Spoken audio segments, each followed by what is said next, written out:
अकबर ने कहा कि मैं उनसे मिलना चाहता हूं।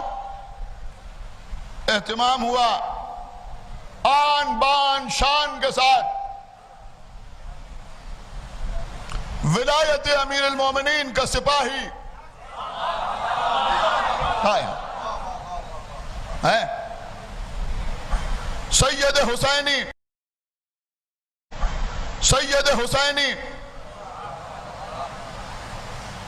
हुसैन अल असगर की औलाद थे, इमाम ज़ैनुल आबिदीन की नस्ल से थे।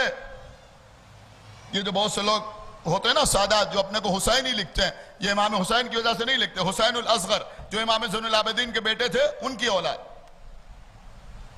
पहुंचे अकबर के दरबार में। बहुत से मौलवी बैठे थे, गुफ्तगू शुरू हुई। पहले तो सब बोल रहे थे, लेकिन जब नूरुल्लाह शुस्तरी ने गुफ्तगू करना शुरू की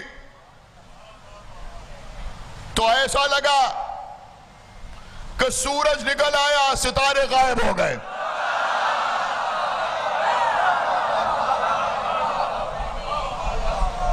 मुतासिर हुआ अकबर, दरबार में जाने लगे। वो इनसे मिलने के लिए आने लगा। धीरे धीरे वो इनसे इतना मुतासिर हुआ। हालांकि ये बात भी मैं आपकी खिदमत पे अर्ज कर दूं कि अकबर के जमाने में दो दरबारी मुल्ला थे। उन दोनों का आलम यह था कि एक ही बात को एक कहता था हलाल, उनके नाम भी हैं इस वक्त मेरे जहन में नहीं, दूसरा उसी बात को कहता था हराम, दूसरा उसी बात को कहता था हराम।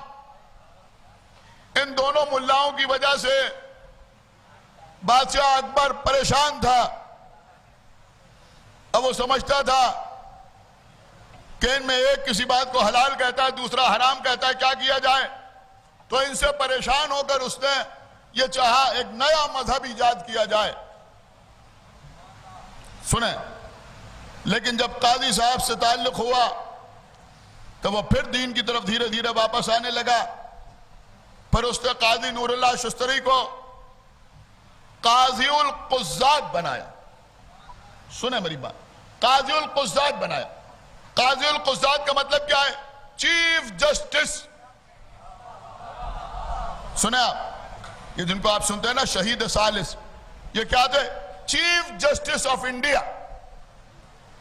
इतने बड़े ओहदे पर फाइज रहे।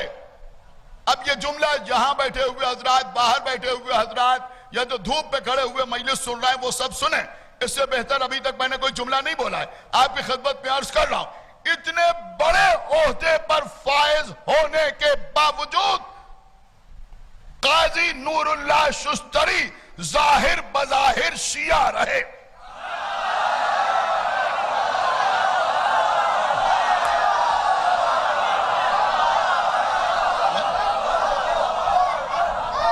एक सलावत और बढ़ा मोहम्मद वाले मोहम्मद। बेटा सुनो, संजीदगी सुनो, बहुत अहम बात मैं अर्ज कर रहा हूं। इतने बड़े ओहदे पर फायज होने के बाद शिया रहे। हमारा भी दिल चाहता है कौम तरक्की करे, बच्चे पढ़े, अपने बच्चों को पढ़ाइए, बेशक पढ़ाइए, बेशक पढ़ाइए, बेहतर से बेहतर स्कूल में पढ़ाइए,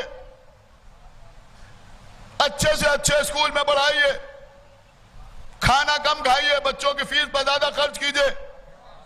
लेकिन मैं हाथ जोड़ के आपकी खिदमत में अर्ज कर रहा हूं, मुझे माफ कीजिएगा, हाथ जोड़ के आपकी खिदमत में अर्ज कर रहा हूं कि बेशक बच्चों की तालीम का एहतमाम कीजिए, लेकिन जितना तालीम का एहतमाम कीजिए उतना ही बच्चों की तरबियत का भी एहतमाम कीजिए।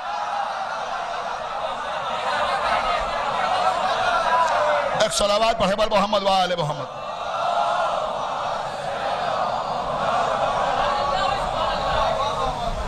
ये समझ लीजिए, किसी को अच्छा लगे या बुरा लगे, सारे हजरात समझे मेरी बात को। ये समझ लीजिए कि अगर आपने सिर्फ तालीम का एहतमाम किया और खर्च किया, और किसी ने कहा आप अपने बच्चे को मजलिस में नहीं लाते, आप अपने बच्चे को कुरान नहीं पढ़ाते, अरे उसके पास टाइम ही कहां है।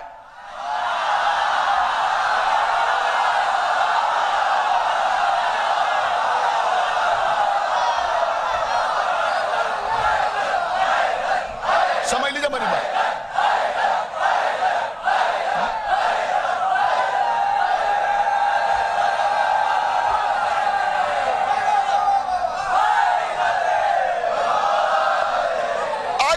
अगर याद रखना मीसमजादी की बात, अगर बच्चों के लिए तालीम का एहतमाम किया लेकिन तरबियत